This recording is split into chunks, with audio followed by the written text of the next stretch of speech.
New year సందర్భంగా మంత్రులే గాని BRS పార్టీకి చెందిన బీజేపీ పార్టీకి చెందిన ఎవ్వరు కూడా అనవసరంగా మాట్లాడొద్దని చెప్పి ఒకసారి విజ్ఞప్తి చేస్తున్నా. మహిళా ఓటు బ్యాంక్ అనేది 51% ఉంది కాబట్టి మీకు మళ్ళీ చెప్తున్నాను, రాబోయే ఎంపీ ఎలక్షన్ లో కూడా కాంగ్రెస్ కే పట్టం కట్టడానికి ప్రజలందరూ నిర్ణయించుకున్నారు. ఒక్కసారి కాదు, 2 సార్లు కాదు, మీకు అవకాశం ఇచ్చింది 9.5 సంవత్సరాలు, 2 సార్లు 2 పర్యాయాలు మీకు ఇచ్చినప్పుడు మీరు ఏం చేశారు? నిద్రపోయారు. ఎవరిని కలిసేది లేదు. ధరణి సమస్యలే గాని, పోడు భూముల సమస్యలే గాని, మహిళా సమస్యలే గాని, మహిళలకు సంబంధించిన సెల్ఫ్ హెల్ప్ గ్రూపుల సమస్యలే గాని 400-250 కోట్లు బాకీ ఉన్న వీళ్ళు ఈరోజు మహిళల గురించి మాట్లాడడం విట్టూరంగా ఉంది. ఆటో రిక్షా వాళ్ళందరికీ కూడా నేను నిజంగా కూడా అందరి సోదరులకు అందరికీ విజ్ఞప్తి చేస్తున్నా, మీ అందరికీ కూడా ఎక్కడో కడుపు కొట్టట్లేదు గవర్నమెంట్. ఇది చాలా మంచి నిర్ణయం. ఇది 12,000తో ఇన్సూరెన్స్ ఇస్తున్నారు. దాంతో పాటు నేను మళ్ళీ మీకు చెప్పాను, మనకి ఈ నిరుద్యోగ వృత్తి లాగా మీకు వృత్తి ఇచ్చి ఆర్థిక సహాయం కూడా చేస్తానని చెప్పి ప్రభుత్వము హామీ ఇచ్చింది. ఇవన్నీ కూడా మీరు అర్థం చేసుకోవాలి. అనవసరంగా మీరు ఈ ధర్నా చౌక్ లో ధర్నాలు చేసి టైం వేస్ట్ చేసుకోవద్దని చెప్పి కోరుతున్నాను. సామాన్య ప్రజలు తిరగరు అనేది ఏం లేదు. 4 కోట్ల ప్రజలు ఉన్న దగ్గర అందరూ బస్సు సదుపాయం ఉండదు కాబట్టి బస్సులో ఎక్కడైతే వాడుకుంటున్నారో సరిపోవట్లేదని చెప్పి ఇంకా బస్సులు కూడా చాలా వరకు తీసుకురావడం జరిగింది.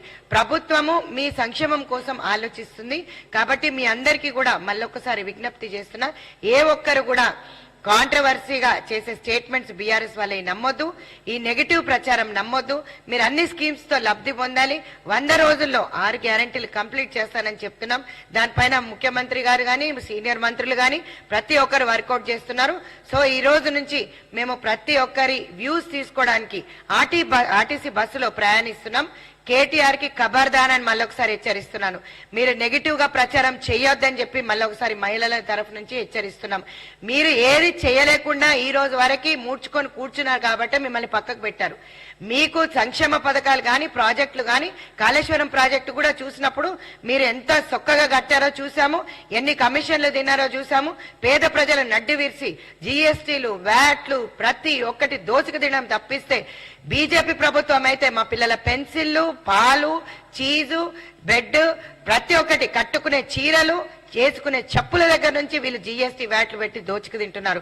పెట్రోల్ ఇప్పుడు తగ్గు చేస్తా అంటున్నారు. మేము ఇచ్చిన మా ముఖ్యమంత్రి గారు అనౌన్స్ చేశారు పెట్రోల్ తగ్గు చేస్తామని చెప్పి అనగానే ఇమీడియట్ గా ప్రధానమంత్రి పెట్రోల్ పైన నిజంగా కూడా మేము 200 వరకు తగ్గు చేస్తా అంటున్నారు. అది తక్కువ చేస్తే చాలా సంతోషం. 200 ఉన్న పెట్రోలు, 100 రూపాయలు ఉన్న పెట్రోల్ మరి ఎంతవరకు తీసుకొస్తారు? మేము ఉన్నప్పుడు 60-70 రూపాయలు ఉండే, మరి ఇప్పుడు 120 రూపాయలు, 130 రూపాయలు నడుస్తున్న పెట్రోల్ ధర మరి ఎంతవరకు తగ్గిస్తారో చూద్దాం. మేము వేసే ఒక్కొక్క అడుగు మీ సంక్షేమం కోసం అని చెప్పి మర్చిపోవద్దని చెప్పి ఒక మహిళా కాంగ్రెస్ అధ్యక్షురాలుగా, కంటెస్టెడ్ ఎమ్మెల్యే గోషామాయిల్గా మీ అందరికీ విజ్ఞప్తి చేస్తున్నాను.